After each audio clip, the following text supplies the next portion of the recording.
I left Wangaratta in 1970 with a bunch of 5 little kids and no money, and we arrived in Melbourne and we started to look for accommodation.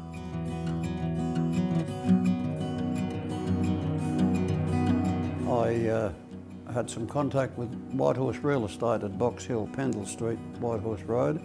We were looking for a house, and we actually were introduced to a house in Shady Grove in Forest Hills, a 4-bedroom brick veneer home with a double lock-up garage for $17,500. And after a few weeks, the bank rejected us because we didn't have enough finance to get going with. So we were settled with nowhere to live.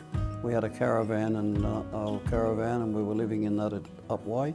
Mr. Getty from Whitehorse Real Estate rang me up one morning and said, "Would you come to have lunch with me tomorrow morning?" So I went out to meet him at Whitehorse Real Estate, and he invited me to come and join the team as a salesman. And I said, "Well, I'm a rawhide. I've never sold a thing in my life. I didn't know anything about real estate."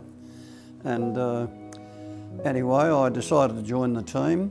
I was very fortunate. In the first few months, I topped the sales in the selling department, and I was ahead with them on sales, and Ed was very good to me. And after some time there, he encouraged me to study for a licence, and I went to Paran Tech for 2 years, and I obtained a full real estate licence.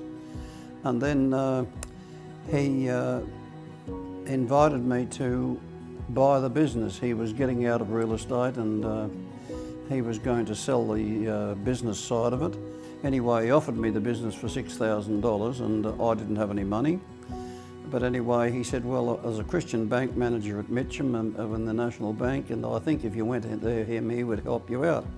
So I went up there and asked him about this. "Yes," he said, "I'll write you out a cheque for $6,000. And I bought Whitehorse Real Estate, and then we became SS Bell Real Estate. So that's how I come to get introduced to real estate.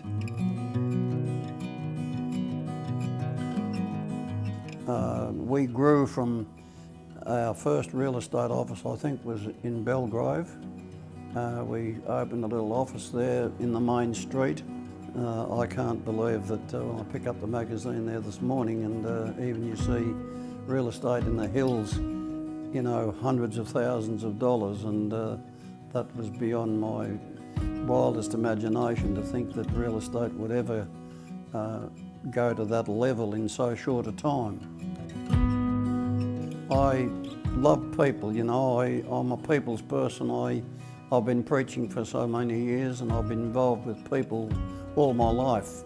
But isn't it wonderful at 91 years of age to look back and see the family following in our footsteps? I'm a very proud dad.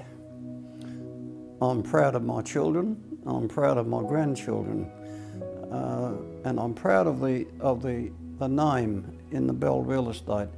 We're known now all over the eastern suburbs. In fact, I think we're known across the globe.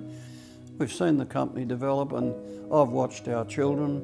When you get a family that sort of follow in your steps and continue to build on something that you laid the foundation for in those early years, I don't think that we can ask for much more.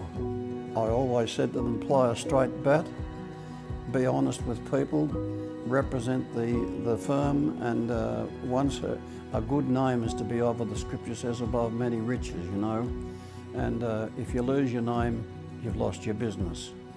But I think that the name speaks for itself, and many people who've dealt with real estate go back there satisfactorily, for not only satisfied with the